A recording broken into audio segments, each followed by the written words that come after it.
Hello students, today our topic of discussion is electric field intensity due to a infinitely long straight charged wire. Means हमें बेटा electric field intensity find करनी है एक ऐसी wire जो कि infinite है और स्ट्रेट है और जिसके ऊपर जो है वो चार्ज है। सबसे पहले हम डायग्राम में बेटा देखेंगे, ये एक infinitely long straight charge wire है। इस infinitely long straight charge wire में से हमने एक L लेंथ मीन्स के इक्वल टू लेंथ L हमने एक छोटा सा उसका पीस जो वो कंसीडर करा है। अब इस वायर से at a distance R P हमने एक पॉइंट ऑफ ऑब्जर्वेशन लिया है जहां मुझे इलेक्ट्रिक फील्ड इंटेंसिटी निकालनी है। यहाँ पे मैंने इस P पॉइंट के अराउंड एक गॉसियन सरफेस बेटा ड्रॉ करा है and this Gaussian surface is of cylindrical in shape.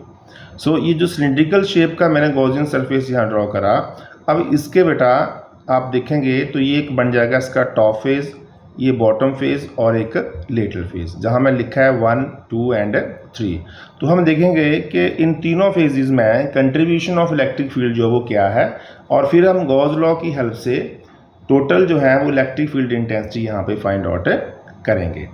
तो P पॉइंट के अराउंड मैंने एक छोटा सा एरिया एलिमेंट ds वेक्टर बेटा जो है वो लिया हुआ। यहाँ पे अगर आप देखें तो ये जो लेटरल सरफेस इसका है, तो यहाँ पे E और ds में बेटा क्या एंगल बन रहा है आप देखेंगे। यहाँ पे O से P तक जो आपके पास डिस्टेंस आ रहा है, क्योंकि ये पॉजिटिवली चार्ज वायर है, सो इससे इलेक्ट्रिक फील्ड जो है वो बाहर की तरफ जा रही है, तो इलेक्ट्रिक फील्ड जो है वो जा रही है आउटसाइड। जो ds वेक्टर है वो भी in the direction of E है।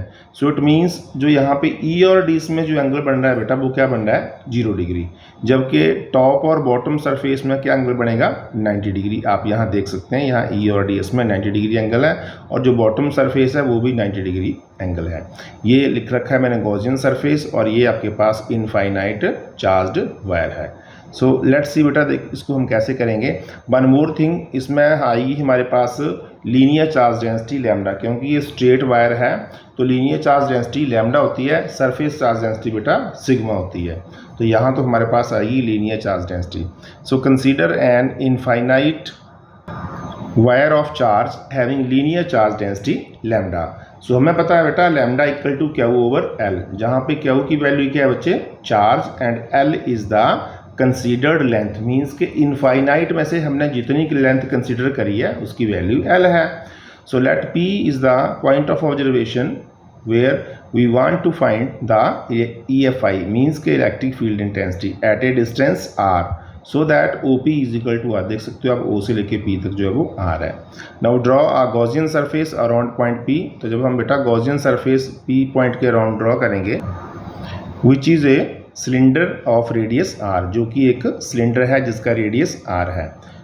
According to the Gauss law apply करेंगे। हमें पता है close line integral E dot ds is equal to क्या over epsilon naught. This is question number 1 हमने दिया था ऊपर इसको, जो हमने लीनियर चार्ज डेंसिटी लिखी थी।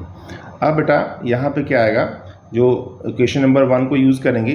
Close line integral E dot ds equal to lambda L over epsilon naught, क्योंकि Q equal to lambda L by using 1।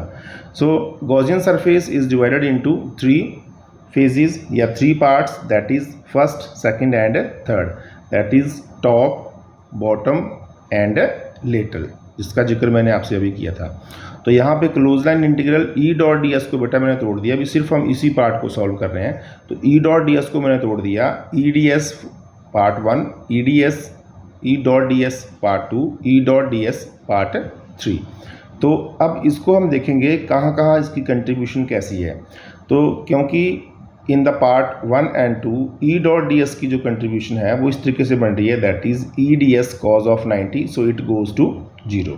तो इसका मतलब बेटा कि फर्स्ट और सेकंड में जो इंटीग्रेशन E डॉट ds की वैल्यू आई दैट इज इक्वल टू 0।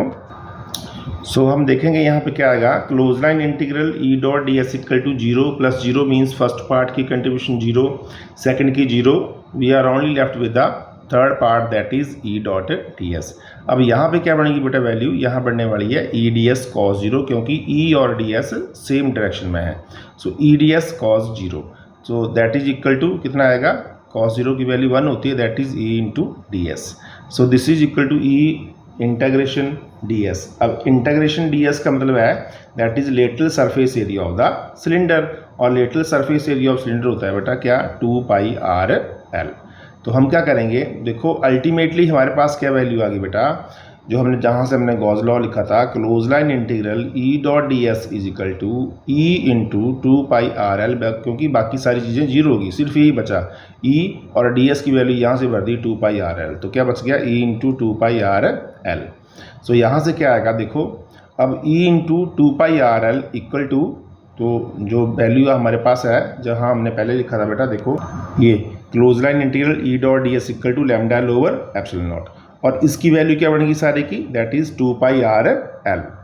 सो यहाँ पे E into 2πr/L equal to lambda L over epsilon naught, L से एल बेटा कैंसिल हो जाएगा, और यहाँ से ई की वैल्यू आ गई lambda over 2π epsilon naught into R. So lambda is constant, that is linear charge density, 2π is the constant, epsilon naught is the constant, so only R is the variable.